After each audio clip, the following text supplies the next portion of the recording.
महंगा हेबो खाइबा तेलर दाम। पाम ऑलिव ऑयल, सनफ्लावर और सोरिष आदि तेलर आमदानी उपरे शुल्क वृद्धि करिपारंती केंद्र सरकार। भारतर चाषी माने तैल बीजगुड़िकर अभावी बिक्रीर सम्मुखीन हेउथिबारु केंद्र सरकार एही निष्पत्ति नै पारंती बोली सूचना मिलिछि।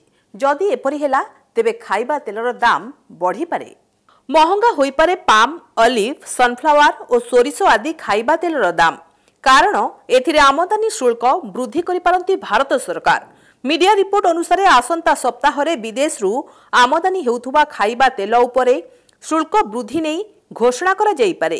एही पदक्षेप द्वारा पाम तेल, सोया तेल और सनफ्लावर तेल आमदानी ह्रास पाइबो। एने फार्म मंत्रालय द्वारा प्रस्ताव दिया जाइछि। हेले शेष निष्पत्ति अर्थ मंत्रालय अधीन रे आसुथुबा रेवेन्यू डिपार्टमेंट नेबो बोली जने सरकारी अधिकारी सूचना दैछंती। 2022 रे भारत विश्वर सर्वाधिक तेल आमदानी राष्ट्र होइथिबा भारत तेल दाम कम करने एहार बेसिक आमदानी शुल्क समाप्त कर देथिले। एहा सत्वे भी एथिरे मात्र 5.5% टैक्स लगा जाउछि। हेले एबे खाइबा तेल उपरे आमदानी शुल्क बढ़ाइबा द्वारा भारत रे तैल बीजगुड़िकर हेउथिबा अभावी बिक्री रे रोक लगा जाई पारिबो बोली कृषक माने कहिसंती। वर्तमान भारत रे सोयाबीन मंजी दाम क्विंटाल पिछा 4200 टंका, जहां सरकार निर्धारित दाम 4892 टंका ठारू भी कम।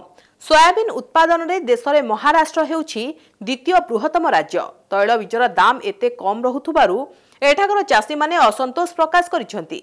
चाष रे हेउथुबा खर्च भी उठु नाही बोली चाषी अभियोग करिसंती। अन्यपटे नुआ अमल को आउ मात्र 6 सप्ताह बाकी रहितबा बेले सोयाबीन दाम आहुरी सस्ता होइजबो बोली चाषी अभियोग करिसंती।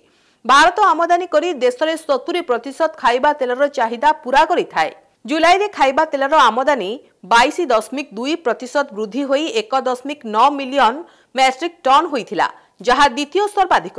भारत मुख्यतः इंडोनेशिया, मालेशिया एवं थाईलैंड रु पाम ऑयल आमदानी करुछि। सेहिपरि अर्जेंटीना, ब्राजिल, रूस और यूक्रेन ठारू सोयाबीन तेल मध्य आमदानी करुछि।